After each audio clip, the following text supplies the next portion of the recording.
Hoskote city municipal सदर के लिए मोहतरमा आशा राजशेखर का इंतखाब 25/9/2024 को अमल में आया।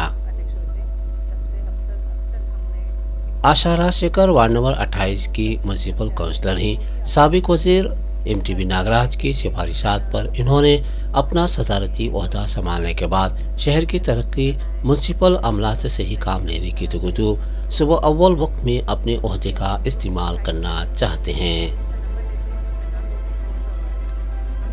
आशा राजशेखर का कहना है कि कचरे की निकासी के लिए हल निकालने और शहर की मजीद तरक्की के लिए रुकने असेंबली शरद कुमार बच्चेगौड़ा से बाज़ाब्ता बातचीत के जरिए काम किया जाएगा। सेहत के ताल्लुक से और पाकी सफाई के लिए इन्होंने तमाम से गुजारिश की कि कचरे को चल फिरने वाली जगहों पर न डालें, बल्कि कचरा ले जाने के लिए सरकार ने गाड़ियों का इंतजाम किया है, इसमें डालें। सदाए हिंद उर्दू, मैं हूँ इम्तियाजुल्लाह खान काशवी। हमने एमटीबी नागार्जुन के मदद से, फिर हमारा सदस्य लोग कितना लोग हैं, सब लोगों के मदद से हमने सितंबर 25 में अध्यक्ष हुए थे। तब से अब तक हमने कितना काम है हमारा टाउन में, सब काम करते आ रहे हैं। फिर कोई ऑफिस में आके लोग आके कंप्लेंट देंगे, इतना हमारे लेवेट में ये प्रॉब्लम है, वो गलीज उठाना है, नहीं तो हमारा ड्रेनेज खराब है, उसको क्लीन करवाना है, कुछ भी हो। वो लोग कोई आए तो हम वो लोगों का नंबर लेते हैं, उसका नाम लेते हैं, कौन सा वार्ड है।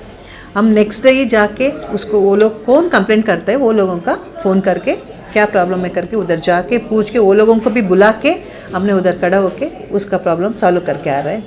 फिर हमारा क्या है, वो कचरा सब उठाते हैं हम लोगों का ये प्रॉब्लम हो रहा है, कचरा डालने के लिए किधर डंप करेंगे, इसलिए हमने भी सरकार के लिए भी बोला है। हम अभी हमारा होसकोटे में शासक शरद बच्चेगौड़ा अन्ना को भी हमने पूछा है, वो अभी कल्लली में प्लांट ओपन हो रहा है, वो थोड़ा हमको सरकार से वो ओपन करके दिए तो और भी मदद हो जाएगा करके हम बोल। कितना हमारा टाउन में काम है, कितना किधर काम नहीं हुआ है, वो सब देख के आया है। हमारा अभी म्यूनसिपल में थोड़ा फंड का प्रॉब्लम हो रहा है। हम सरकार से ये पूछ रहे हैं, हमारा होसकोटे टाउन में डेवलपमेंट के लिए कुछ काम हम करने के लिए हमको थोड़ा गवर्नमेंट से हमको अनुदान देने के लिए पूछ रहे हैं।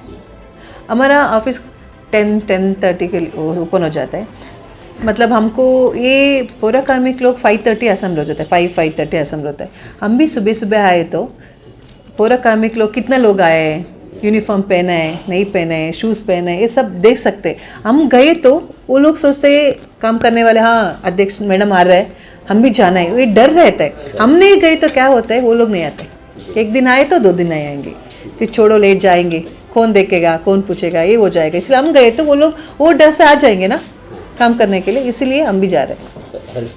हाँ नहीं, हेल्थ डिपार्टमेंट लोग है ना हमारा टाउन में, सब लोग अच्छा काम कर रहे हैं। वो लोग है इसलिए हम निश्चिंत में हैं, क्योंकि वो लोग हमारा टाउन में किधर कचरा पड़ रहा है वो सब उठा रहे, रोज़ हम उठा रहे।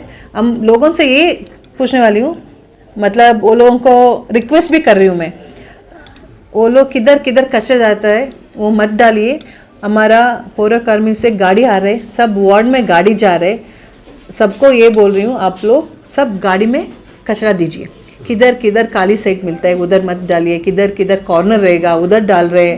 ये मैं बोल रही हूँ सबके लिए, किधर खाली साइड रहेगा किधर कॉर्नर रहेगा उधर मत डालिए। आपके घर के पास आ रहे, आपके दरवाजे तक खा रहे गाड़ी है ना, वो भी साउंड जोर से लगा के आ रहे, गाना भी लगा कर, क्योंकि सोए होंगे अंदर रहेंगे वो लोगों को नहीं सुनाई देगा, इसलिए बाहर आके कचरा डालो करके पूछ रहे सबको। ये मैं मतलब रिक्वेस्ट कर रही हूँ, सब लोग कचरा गाड़ी में डालिए, फिर गाड़ी जाने के बाद जाके किधर डालिए उधर मत डालिए। हम भी कितना उठाते, एक दिन हम 2 रोड उठाने से पीछे से गाड़ी आगे जाते रहते, पीछे जाके लोग डाल के जा रहे। वैसा हमारा टाउन है, हम अच्छा रखना है, ऐसे कचरा डाल के खराब मत कीजिए करके मैं